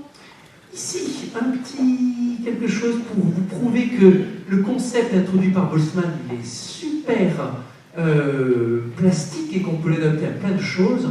C'est ce qu'a fait Voiculescu dans le temps, dans un problème avec un nom complètement barbare de théorie des opérateurs, classification des facteurs 2-1, de type 2-1, qui sont certaines classes d'algèbre de von Neumann, des opérateurs en dimension infinie, et il s'est dit, je vais faire comme Boltzmann, mes opérateurs abstraits, je vais imaginer que c'est des limites de grandes matrices, une grande matrice c'est quelque chose de concret, et je vais regarder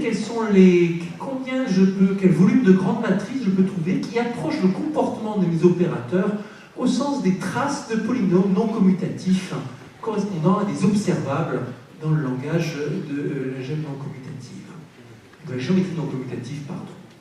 Et même si je ne prends pas la peine de détailler la formule, vous connaissez là les trois limites qu'il y avait tout à l'heure, et la formule S égale K log W, la même formule que Ruy doit adapter dans un cadre où il n'y avait plus de physique du tout derrière.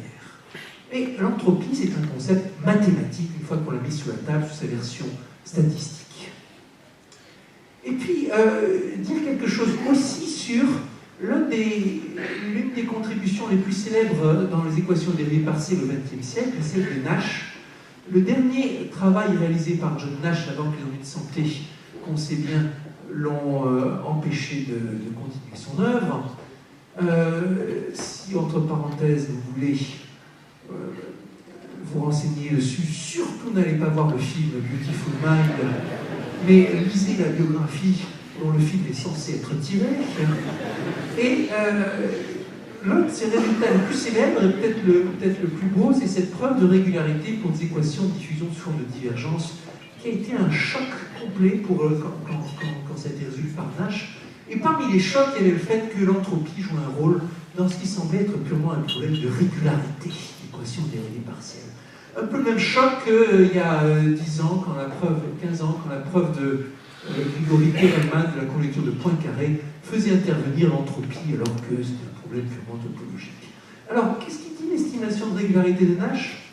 Prenez la solution d'une équation sous forme de divergence, une équation de diffusion, comme une équation de la chaleur dans laquelle la conductivité thermique varierait d'un endroit à l'autre de la manière la plus sauvage que vous puissiez imaginer, avec aucune hypothèse sur la régularité ou la continuité de ce coefficient de diffusion, juste qu'il y a une borne supérieure et une borne inférieure, et c'est tout.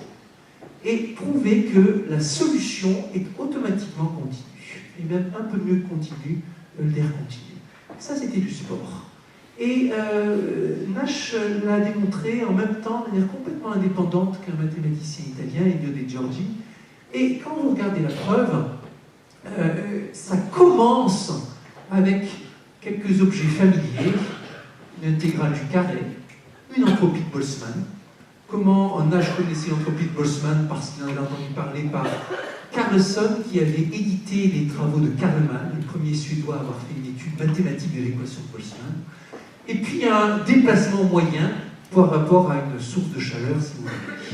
Alors, dans un premier temps, Nash établit une inégalité différentielle sur la variation de l'intégrale du carré, et il en déduit une inégalité sur le suprêmum de la température, on va dire, c'est une équation de la chaleur, et il en déduit une borne inférieure sur l'entropie.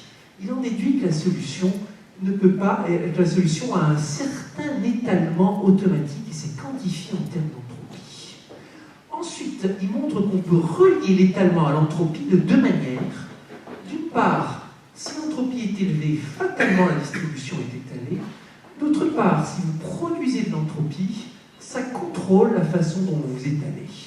Et de ces deux bords, il déduit que l'étalement croît exactement comme le déplacement d'un mouvement brownien. C'est le début de sa théorie de régularité. Avec donc une inspiration physique qui était extrêmement originale. Alors, tout ça étant dit, je vais vous dire quand même 5 minutes, en 5 minutes, mes propres contributions dans cette affaire. Et j'ai dû passer 20 ans, je n'ai pas fait que ça, mais à passer de domaine en domaine avec des entropies et des informations. Alors, ça a été quoi? Un exemple, quelque chose que je faisais dans les débuts, dans ma thèse. Et on va refaire Shannon, mais avec l'équation de Boltzmann. En se disant qu'au lieu de prendre des signaux aléatoires, des variables aléatoires qu'on combine, mais on va regarder les vitesses aléatoires qui se rencontrent dans le cadre d'une équation de Boltzmann, et les vitesses avant, les vitesses après. La transformation entre les deux, c'est donné par le terme de gain dans l'équation de Boltzmann. Il ne faut pas regarder la partie moins ici, ça c'est une coquille, juste la partie en plus. Et vous pouvez montrer que l'entropie de ce terme de gain est toujours minorée par l'entropie du terme de la distribution elle-même, à condition que les interactions soient maxwelliennes, comme on dit, c'est-à-dire que le noyau de collision, qui vous dit quelle collision sont fréquentes ou pas, dépend juste de l'angle entre les vitesses. Donc il y a un vrai parallèle entre les inégalités de Shannon-Stan et la théorie cinétique, la théorie de Boltzmann. Un autre travail, pour lui purement de la régularité.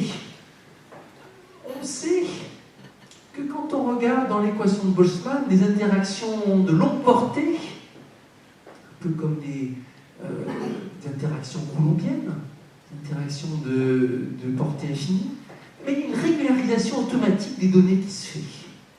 Si vous commencez avec une donnée initiale discontinue, automatiquement elle va devenir continue. Ça, c'est pas vrai quand vous regardez une équation de Boltzmann avec un billard, mais c'est vrai quand votre interaction ont une portée longue. Et une façon de traduire cet effet de régularisation, c'est de regarder qu'est-ce que vous pouvez extraire comme régularité de cette horrible fonctionnelle de production d'entropie que j'avais écrit tout à l'heure. Et on montre qu'elle contrôle la norme d'une puissance, d'une dérivée fractionnaire de la racine carrée de la distribution, avec un certain exposant qui est caractéristique de la façon dans laquelle ça se régularise. Autrement dit, dans la quantité de production d'entropie, on arrive à lire une partie de la régularisation. On avait fait ça avec Alexandre Desvillers et ça faisait partie d'un ensemble de travaux où on cherchait à comprendre ces collisions rasantes et ces interactions longue portée qui leur sont associées.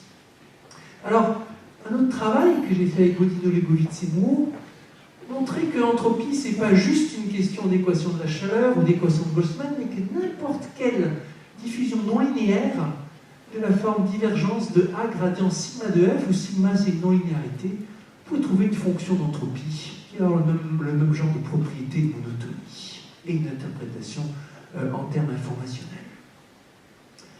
Alors un autre travail sur lequel un autre problème sur lequel j'avais travaillé longtemps, ça s'appelait la conjecture de Cherchiniani, ça datait des années 80. Vous vous souvenez encore de la formule de production d'entropie, le machin, l'intégrale F' étoile, F étoile avec des logarithmes et tout? Et bien, dans certains cas, pour certains noyaux de collision, montrer qu'elle est toujours plus petite que la différence d'entropie, plus grande, pardon, que la différence d'entropie entre la distribution et la gaussienne, avec une constante explicite. Et montrer que dans tous les cas,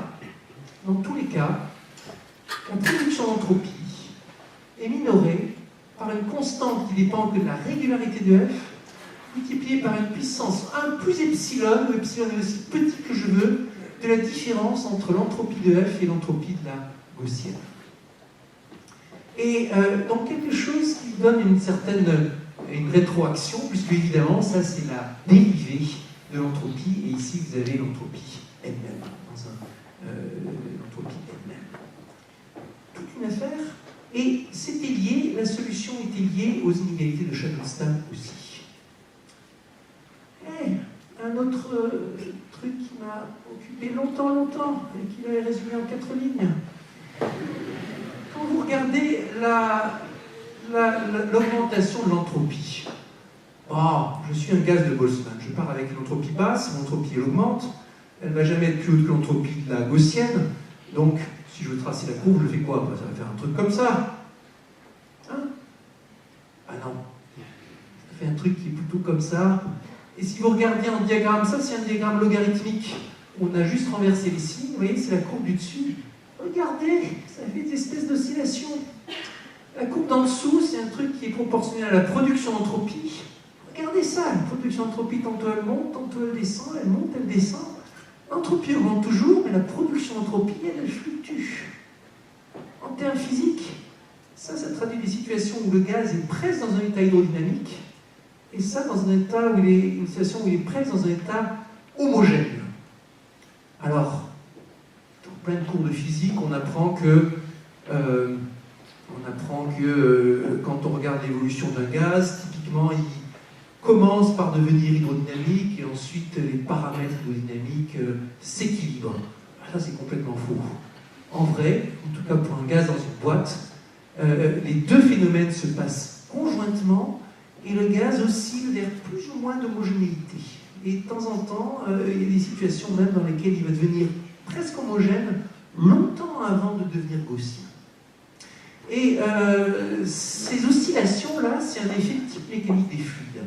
L'équation de Boltzmann, elle a deux composantes. Composante information-entropie et une composante mécanique des fluides. Et une partie de votre joli enfer quand vous êtes avec l'équation de Boltzmann, c'est qu'il faut combiner les deux qui sont de nature très différente. Et ces oscillations de la production d'entropie, c'est un vrai effet de mécanique des fluides. Et c'est lié à... On retrouve les mêmes dans une large classe d'équations dégénérées. C'était le début d'une théorie que j'ai appelée hypocoercivité. Ça a eu un certain succès, des thèses qui se font maintenant sur l'hypocoercivité de telle ou telle distribution, de telle ou telle équation, qui n'a plus rien à voir spécialement avec l'équation de Boltzmann. Alors, l'amortissement Landau, dont avait parlé Patrick, là aussi ça avait à voir avec l'entropie, mais en creux, parce que si ce problème est célèbre, c'est précisément parce que l'entropie n'y joue aucun rôle. Ça m'est tiré par les cheveux ce que je dis, mais j'explique. Pendant 50 ans, après Boltzmann, on avait la vision que l'équilibration, si vous voulez, le retour vers l'équilibre d'un gaz, c'était lié à l'augmentation d'entropie. Et puis, sont arrivées les études sur les plasmas, et dans les années 40, Lev Landau suggère que dans un plasma, spontanément, les inhomogénéités s'atténuent, voire disparaissent, c'est l'amortissement, même s'il n'y a pas augmentation de l'entropie. Et qu'il y a donc un phénomène de retour vers l'équilibre sans augmentation d'entropie. Et c'est quelque chose qu'on a prouvé effectivement avec Clément Mouot il y a 6 ans, d'abord sur l'équation non linéaire, parce que Landau et tous ses successeurs avaient travaillé sur l'équation linéarisée, et en faisant appel à un parallèle qui était lié à la théorie Kolmogorov-Arnold-Moser. En tout cas, ce qui est surprenant dans ce retour vers l'équilibre, c'est que l'entropie n'y joue aucun rôle. En revanche, quand vous observez l'entropie de ce plasma, c'est des équations qui sont l'équation correspondant au plasma, il y a un transfert de l'information depuis les positions vers les vitesses, et plus précisément l'information qui est logée dans les positions au début de l'expérience, elle va disparaître dans les oscillations de la variable de vitesse. Ça, c'est l'amortissement Landau. Et elle va disparaître à cause du mélange et de la régularité par le mélange. La régularité de l'équation. Alors, jetons ça si vous voulez bien, même si je vais passer aussi une partie de ma vie là-dessus, et terminons avec ça. Vous parlez d'un théorème remarquable, extrêmement simple à énoncer, qui date de la fin des années 90. Ça paraît étonnant que quelque chose d'aussi simple ait été découvert aussi tard. C'est un lien simple entre 3 objets bien connus. Le premier, c'est l'équation de la chaleur, dans l'espace euclidien sur une variété.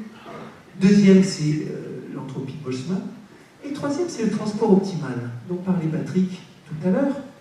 Transport optimal, qu'est-ce que c'est? On garde juste le transparent qui est là, les 3 lignes qui sont ici. Imaginez que vous avez 2 mesures, mu0 et mu1. Mesure d'un premier signal, mesure d'un second signal. Et vous demandez, est-ce qu'ils sont très différents ces signaux? Essayez de les faire coïncider l'un l'autre. Et alors, plusieurs interprétations possibles. Regardons d'abord celle-ci, si vous aimez bien les variables aléatoires.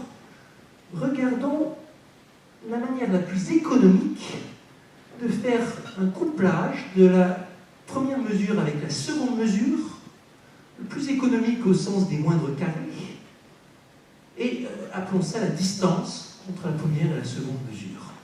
Si vous êtes dans l'espace euclidien, ça reviendrait à chercher, étant donné 2 signaux que vous observez, à chercher à maximiser leur corrélation. Minimiser au sens des moindres carrés revient à maximiser la corrélation. Autre façon de voir les choses, si vous aimez bien les changements de variables, vous cherchez l'infimum de la distance moyenne entre la distance au carré moyenne entre une position de départ et le transport, le point d'arrivée par un certain transport t, de sorte que ce transport réarrange la première loi en la seconde. Troisième façon de voir les choses, si vous avez bien la mécanique des fluides, vous vous demandez quelles sont toutes les manières de réarranger la mesure initiale en la mesure finale par une transformation continue fluide. Vous écrivez donc l'équation de continuité qui dépense le moins d'énergie cinétique possible. Toutes ces façons de faire, c'est la même, et ça s'appelle la distance du transport optimal. Et effectivement, c'est utilisé en traitement d'image, c'est utilisé dans plein de cas quand vous voulez comparer des signaux. Bon, ben, il y a un lien entre ces trois objets fondamental, et le lien le voici. Si vous voulez regarder le flot gradient associé à l'information de Boltzmann, dans la géométrie du transport optimal, vous trouvez l'équation de la chaleur. Traduction, imaginez que vous voulez résoudre l'équation de la chaleur, mais pas comme tout le monde, avec uniquement de l'information. Et voici ce que vous allez faire. Partez d'une donnée initiale, à un certain temps, et puis pour aller du temps t au temps t plus delta t, qu'est-ce que vous allez faire? Vous allez minimiser l'information, si vous voulez maximiser l'entropie, avec une pénalité. Et cette pénalité, ça sera la distance de transport au carré divisée par le pas de temps. Et vous répétez ça, et vous répétez ça, et vous répétez ça. Donc à chaque fois, vous faites augmenter l'entropie autant que vous pouvez, mais sans vous déplacer trop. Et combien vous déplacez, c'est mesuré par la distance de transport. Et quand vous passerez à la limite continue en temps, vous trouverez l'équation de la chaleur. Autrement dit, l'équation de la chaleur, en un certain sens, c'est l'équation qui fait augmenter l'entropie plus vite. Dans cette géométrie, vous mesurez les écarts par la façon de transporter une densité sur l'autre. C'est tout simple. Ça a été interprété statistiquement récemment par Pelletier, qui ont montré que le H ici peut se relier au théorème de Sanoff, et le carré ici peut se relier au théorème central limite. Cette interprétation, elle marche avec une généralité insensée. Ce flot gradient-là, ça a du sens sur une variété, ça a même du sens dans des espaces métriques sans aucune régularité. Et vous avez ici donc une réinterprétation de l'équation de la chaleur. Ça marche en fait dès qu'on est dans un espace pas trop singulier, au sens où la courbure n'est pas trop négative. Et cette question de courbure, elle est apparue explicitement en rapport avec le transport optimal, en rapport avec l'entropie, et je terminerai là-dessus avec une façon géométrique de comprendre la courbure, ou les courbures si vous voulez. Courbure, on appelle courbure en géométrie toute quantité qui nous permet de quantifier le fait que la géométrie n'est pas plate. Et classiquement, les gens distinguent la courbure de Gauss d'une surface plus ancienne, les courbures sectionnelles d'une géométrie en dimension plus grande que 2, qui sont rien d'autre que les courbures de Gauss de direction prise 2 par 2, la courbure de Ricci et la courbure scalaire. En physique, la courbure de Ricci est devenue extrêmement célèbre quand Einstein a découvert avec son ami Grossman que c'était la pierre angulaire mathématique de la théorie de la relativité générale. Théorie dont nous fêtons les 100 ans cette année. Donc la courbure de Ricci, c'est elle qui vous dit comment la courbure tord les volumes. Et une façon très simple de l'expliquer, imaginez que vous observez une étoile, par exemple, avec des rayons lumineux qui peut-être sont courbés parce qu'il y a des masses ou qui sait quoi. Vous vous demandez si la courbure est plutôt positive ou plutôt négative. Et la réponse est très simple, la courbure est positive si et seulement si vous surestimez toujours la taille des sources lumineuses qui vous entourent. Il y a un effet mirage, et l'effet mirage, il fait que ce qui vous apparaît est toujours plus gros que ce qui est la réalité. Ça, c'est la courbure de Ricci positive. C'est une façon de comprendre la courbure de Ricci et de la définir. Eh bien, c'est une façon optique. Maintenant, si jamais Boltzmann sortait de sa tombe et qu'il voulait se renseigner et que vous vouliez lui expliquer la courbure de Ricci en termes anthropiques, voilà comment vous feriez. On va appeler ça l'expérience du gaz paresseux, c'est une expérience de pensée, et c'est la courbure expliquée en termes d'entropie. Alors, imaginez que vous avez un gaz avec une certaine configuration, une certaine densité au temps initial, et le gaz, vous lui donnez 1 minute pour changer de configuration et vous prescrivez la configuration finale. Et le gaz va obéir, mais comme il est paresseux, il va suivre un chemin qui dépense le moins d'énergie cinétique possible. C'est un problème variationnel. Tout au long du processus, mesurez l'entropie avec la formule de Boltzmann. Et si chaque fois que vous faites cette expérience, vous observez une courbe qui est concave en fonction du temps, c'est que vous êtes dans un espace à courbure positive. C'est une équivalence. Si et seulement si, cette concavité de l'entropie, elle sera vraie si et seulement si la courbure est positive. Ça, c'est quelque chose qui a été découvert vers les années 2000, un peu par un concours de circonstances. Voici la relation. Ricci est positif, donc ma géométrie est à courbure positive, si et seulement si l'entropie de Boltzmann est une fonction concave du temps le long de ce déplacement de moindre énergie. Et là, je vous l'ai expliqué pour Ricci positif, vous pouvez le modifier et changer ça en Ricci borné par n'importe quelle constante. Et cette façon de voir les choses a permis de résoudre certains problèmes ouverts en géométrie qui semblent être des problèmes de géométrie qui ont été résolus, si vous voulez, avec des outils statistiques. Exemple. Prenez une suite de géométrie, vous avez une famille de géométrie qui toutes sont de courbure de Ricci positive. Passez la limite. Est-ce que la géométrie limite a une courbure de Ricci positive? Réponse, oui. Mais personne ne sait le démontrer autrement qu'en passant par l'entropie de Boltzmann. Et en appliquant ce critère de type gaz paresseux que je vous explique. Alors il y a une dizaine d'années, avec John Lott, et en parallèle avec Karl Theodor Sturm, on avait lancé un programme de géométrie dans lequel on définissait la courbure de Ricci par cette propriété. Avec l'avantage que ça vous permettait de faire de la courbure de Ricci sans aucune régularité, sans les grosses formules de dérivation de la métrique et dans des espaces éventuellement singuliers. C'était le point de départ. Et ça avait été une grosse surprise pour la communauté géomètre qui était spécialisée de ces questions. Et maintenant, c'est un domaine florissant, avec des milliers de pages qui ont été écrites, des théorèmes qui ont été démontrés par cette méthode, et par exemple, une nouvelle preuve des inégalités isopérimétriques en courbure de Ricci positive, qui est basée sur cette étude-là. Et des questions de stabilité, des questions de régularité qui ont encore été résolues. Donc s'il y a un sujet dans lequel le lien a été surprenant, c'est bien celui-là. Dans l'exposé, j'ai intitulé « Le lien secret et l'information ».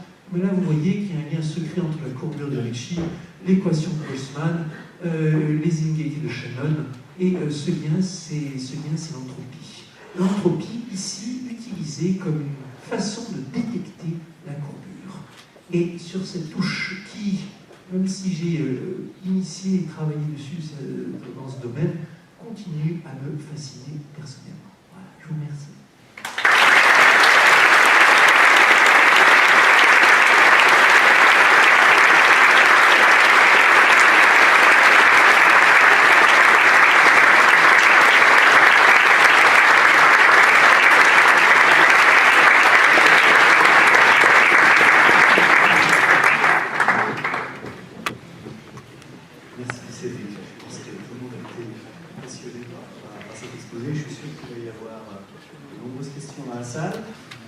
Qui se lance? Moi, je vais me lancer avec une question qui arrive à voir. Tu nous as dissuadé d'aller voir 2 films. Est-ce que tu nous en recommandes un? Il y a quelques années, il y avait ce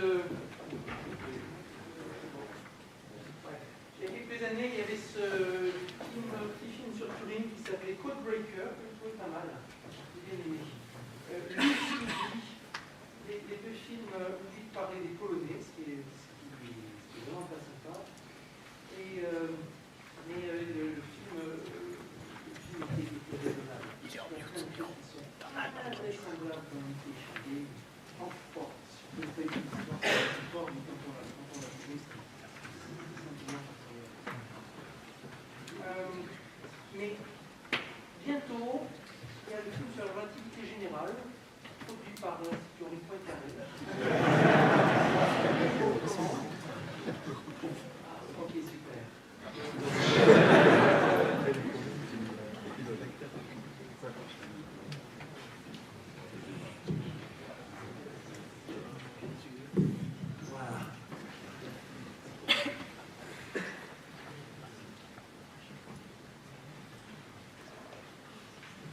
c'est une question de Véotien. Est-ce que ce genre de mathématiques peut être utilisé par les gens qui font des modèles climatiques? Tout ça, c'est très... En termes d'application, ça va être des systèmes bien plus simples que les modèles climatiques. Le transport optimal, ce que j'ai utilisé là, distance W2, c'est utilisé dans certains modèles de météorologie. On parle d'équations semi-géostrophiques, quasi-géostrophiques, mais des modèles qui restent très simples par rapport à ce qu'on utilise dans les modèles de météorologie. Utilisons des modèles qui pourraient être utilisés seulement de manière qualitative.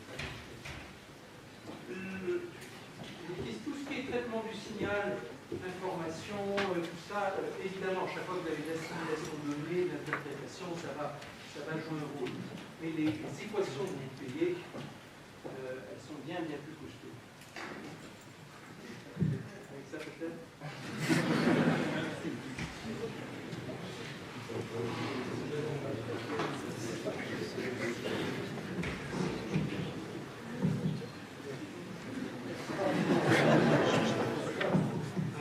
si elle est chargée, oui.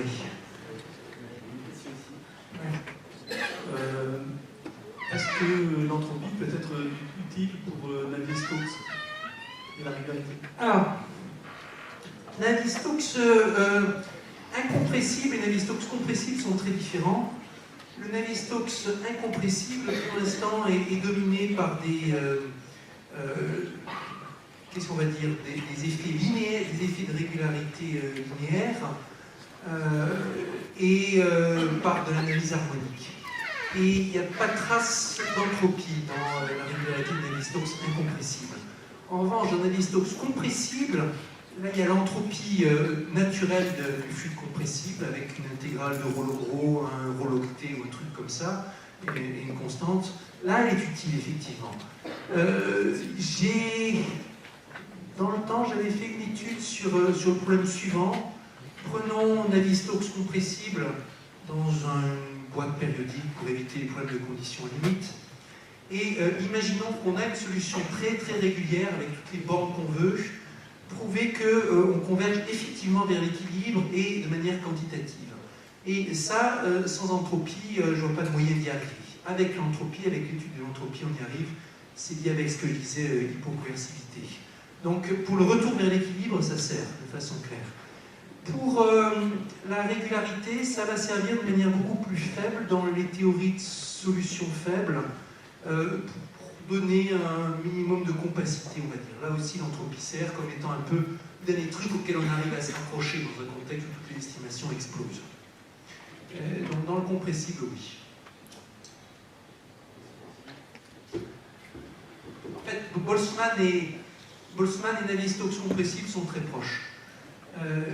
L'un est un petit peu, Boltzmann est un petit peu, moralement un petit peu plus diffusif que Navier-Stokes compressible. On doit s'attendre à ce que Navier-Stokes compressible soit un peu plus dégénéré que Boltzmann, mais ils sont très proches. J'ai une question sur les particules, en fait. Donc là, tu présentes des entropies lorsque les chocs sont complètement élastiques. Les particules se choquent et partent à une vitesse. Est-ce que tu as essayé de regarder, ou est-ce que tu sais s'il existe des choses lorsque certaines de ces particules coalescent au moment du choc? Oui, il y a une littérature là-dessus, et il y a des équations qui décrivent ce qui se passe quand les particules peuvent rester collées. On peut s'intéresser à la distribution des masses des particules, parce qu'évidemment, s'ils restent collés, les masses vont compter, et là on se retrouve avec des équations par exemple, des classes d'équations dites de Smoluchowski, des coagulations, fragmentation.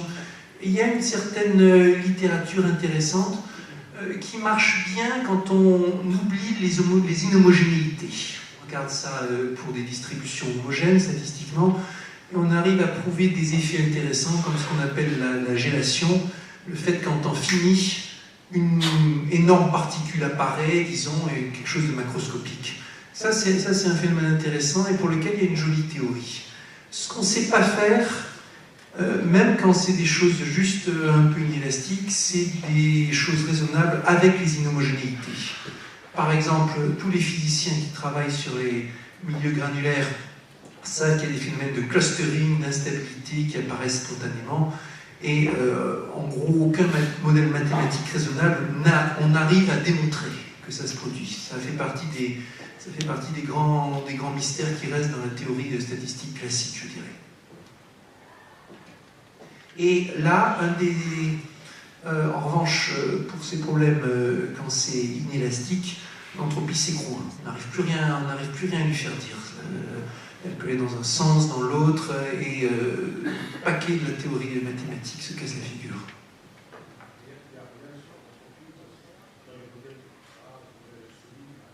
Voilà. Rien du tout sur l'entropie. Est-ce qu'il y a encore une question dans la salle? Oui.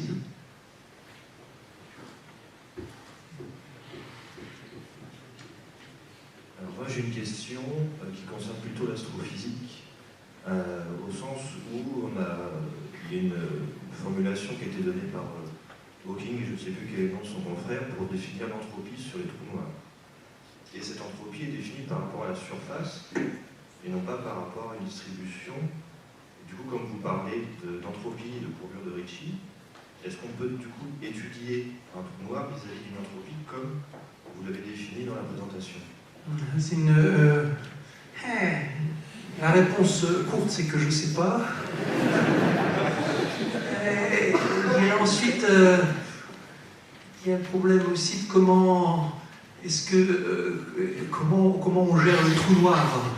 Il y a eu, pendant très longtemps, on s'interdisait même de définir ce qu'il y avait à l'intérieur. Après, on a dit qu'on pouvait quand même y arriver, même s'il y a une singularité éventuellement dans le trou noir. Après, il y a eu le problème de savoir si la singularité était visible ou pas, ce genre de choses. Mais quand même, ce qu'il y a à l'intérieur du trou noir, évidemment, ça n'a pas le même statut en termes informationnels, justement, que ce qu'il y a à l'extérieur. Une des bonnes raisons étant que l'information ne fait qu'aller que dans un sens. Donc, si on voulait réinterpréter des choses comme ça dans le cas du trou noir, il faudrait modifier de manière assez sensible les définitions. Alors après, je n'exclus pas qu'on retombe d'une certaine façon sur l'entropie de Hawking, mais honnêtement, je n'ai jamais regardé. Ce qu'on peut dire à propos du trou noir, c'est qu'il y a un mauvais film là-dessus.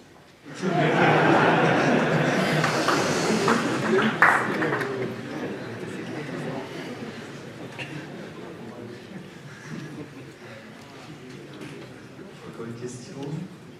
Non? Et reste à te remercier encore. Je vais laisser Patrick. Je vais laisser.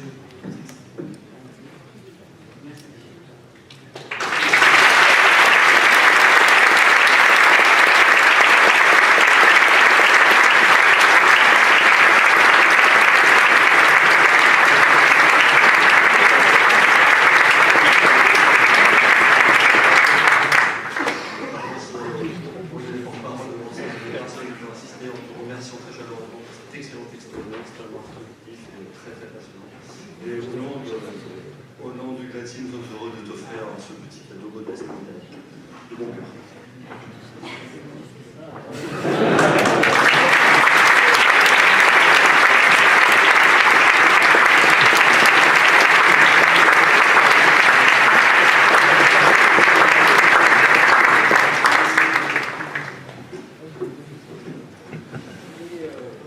Et ça fait la transition, voilà.